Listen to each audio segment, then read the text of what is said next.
Hello and welcome to South Asia Focus. I am Smita Prakash.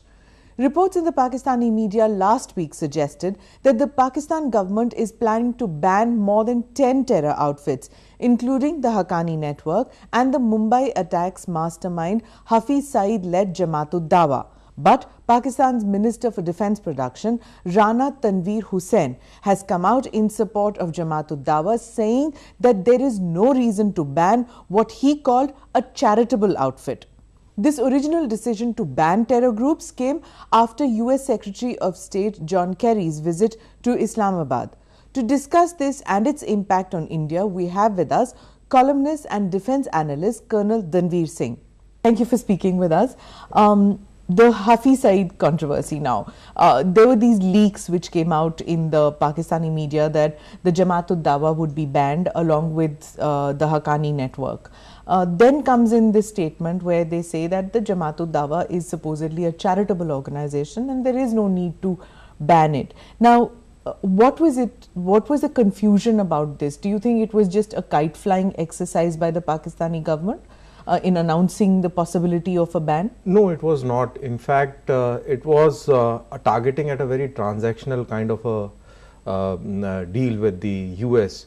US had withheld 1.5 billion from the Kerry-Lugar's bill, that money that was to come to Pakistan, and it was hoping that by giving this announcement, making this announcement, they will get something, but they didn't get.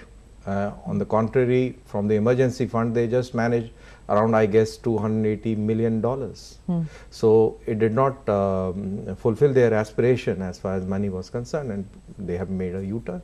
So they didn't get the funds that they expected from the US. So which means that the JUD would not be banned, nor will the other organization, which is the Haqqani network, which the US wants banned, because their interest is more in the Haqqani network, isn't it? The Americans. The American interest is more in Haqqani network in any case, and there will be some movement on Haqqani network, because after all, Pakistan has to survive on the drip that is being administered by the US.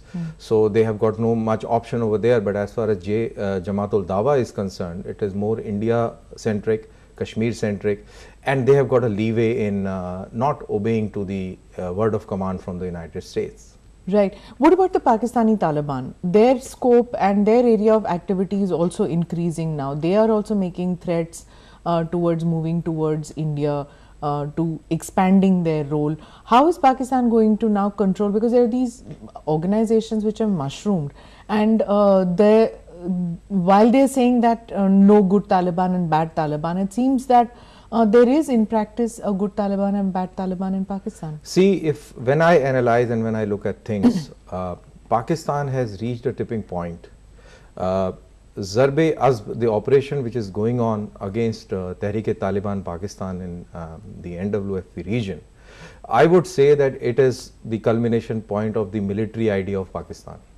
The military idea of Pakistan revolves around jihadism, revolves around asymmetry, and this is the key factor both in the domestic and the foreign policy. So it has reached a tipping point. The Peshawar attack was a kind of a manifestation of this tipping point. What do you mean by saying culmination of culmination in a sense that if it is it ending? The military idea of Pakistan has reached its limit. If it stretches beyond, when I say military idea of Pakistan, it implies that they have gone full efforts, with full power, to radicalize the demographics of Pakistan, so that it serves the domestic purpose of the military and the foreign purpose of the military when it is to do with Pakistan, Afghanistan and India. So now it has reached a level beyond which, if it crosses, then the castle of cards will crumble. Is it possible to de-radicalize? I mean, there is talk of de-radicalizing Pakistani society. Is it possible to de-radicalize the wings of the Pakistan government? Is it possible for an army, for example? It has kept the radical elements as the non-state actors, their foot soldiers. Is it possible to de-radicalize now at that stage? I mean, is the Pakistan army totally radicalized themselves? Pakistan army is totally radicalized themselves, as you rightly said. And the biggest challenge now that faces Pakistan army and the establishment is that all the while they were saying that these so-called non-state actors were the mujahids or the fighters or the soldiers of Allah. Now all of a sudden, when their own existence was threatened by these so-called soldiers of Allah, they went against them. Now it is very difficult for this army to justify to its soldiers itself that you are fighting these soldiers of Allah, and also the poisoned demographics in the country. So it is finding itself in a very difficult and a tight situation, and it also then qualifies what you just mentioned, that Jamaatul Dawa is not being banned. See, you've also been in the army. Every country fights secession, in this region has fought secessionist elements. When you fire on your own people, on your own soldiers, there is a conflict, right? How does Pakistan army deal with that? Because these were the people they themselves trained. How do you deal with the situation where you are now firing upon, now you're killing, and now you've been told to kill those very people whom you trained? How does that work? Is it possible at all to motivate your soldiers to do that? It is very difficult, as I said. It is very difficult, and incidentally, by various analysis, what people have done, whatever reports that are coming from Pakistan, the desertion level in the Pakistan army is to the tune of 6 to 10%. It is very large. And when you compare the Indian army to the Pakistan army and how we deal with insurgency, we have been dealing with insurgency since the 50s, Nagaland and then Kashmir and all these places. So we are people centric. We intend. In India, the secessionist movement is not based on any religious factor. Here it is. It is, but the Kashmir militancy has got a very large the element of religion, okay. Islam, but we have never fought it in that manner. We have always fought to control or impress upon the hearts and minds of the people. This is the basic difference. While when you look at the Pakistan army, they are into controlling the territory. That is why you have so many large displaced people. They say, okay guys, you come out, and then we will sanitize the area, we will bombard, we will destroy the houses and whatever, and we will just smoke the now rats out. Now there's also talk that because of this operation which is happening, and there are various factors, this operation which is where they're cracking down on their western front, the jihadis will now start moving eastwards, and now there comes the Obama visit later this month to India. So in all this, do you see the problem in Kashmir vis-a-vis the security situation? There have been people who are saying that expect attacks in Kashmir now.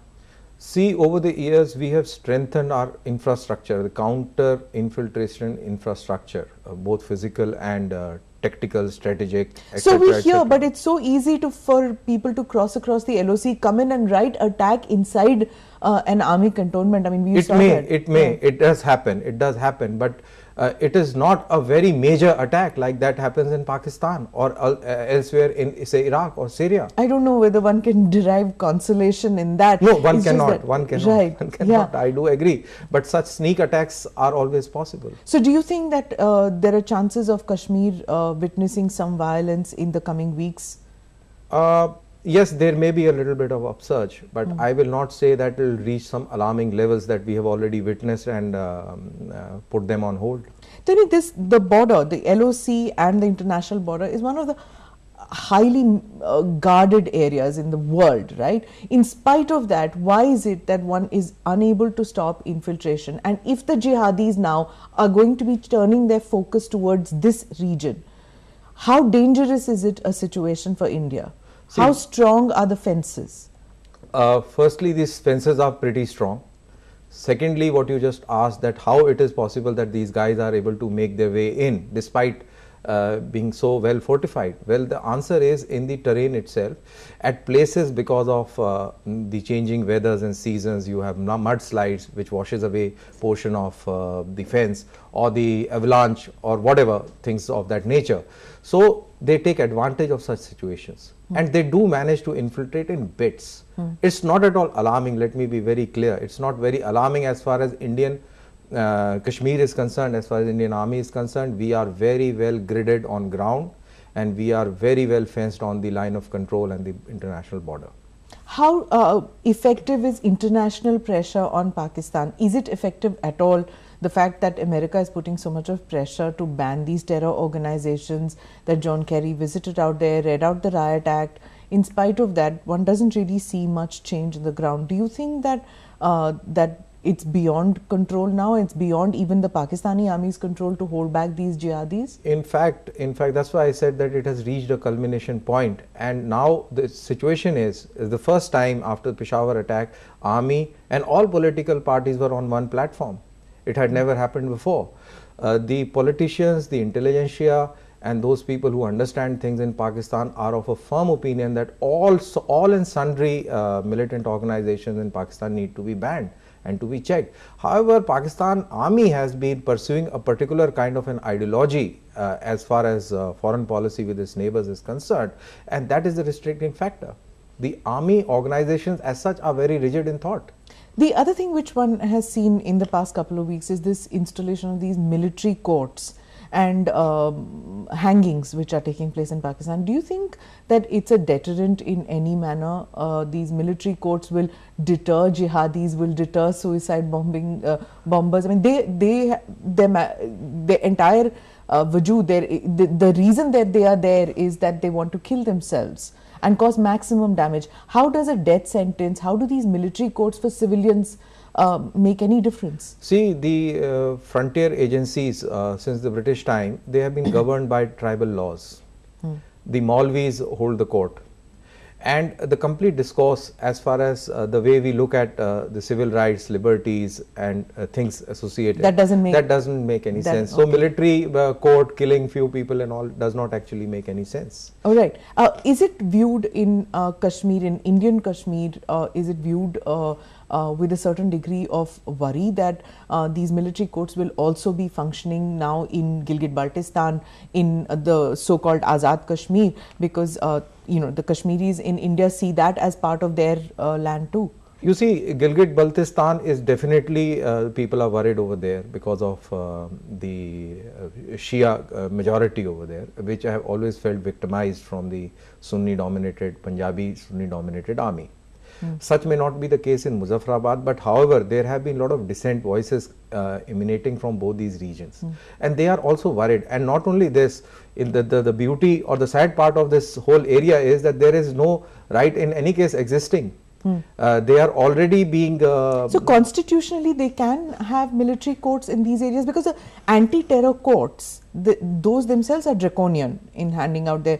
Now there's going to be these military courts, so that constitutionally it's a little... because it is they themselves say that it is Azad Kashmir, it's not part of Pakistan, and yet there are Pakistan army courts which will be functioning there. In fact, Pakistan army controls each and everything over there in that so-called Azad Kashmir. It is not at all Azad by any standards. And that is why there are a lot of dissent voices, political dissent is there in these areas. So they hold over Azad, so-called Azad Kashmir, which in India is called POK, Pakistan Occupied Kashmir. So the Pakistan army's hold in that area increases, isn't it, with these military courts? In fact, it is already so much. It just adds a little bit more. It just adds a little bit. It is already there at a very great levels. It's a very great level. So the militarization of Pakistan is increasing, you feel, despite it having a government there? It is increasing because each passing day, the confidence within themselves is denuding. It is going down. And to bring that back, they rely on military. Military relies on itself and the associated tools. So slowly and gradually, it is actually slipping away. Thank you very much for speaking with us.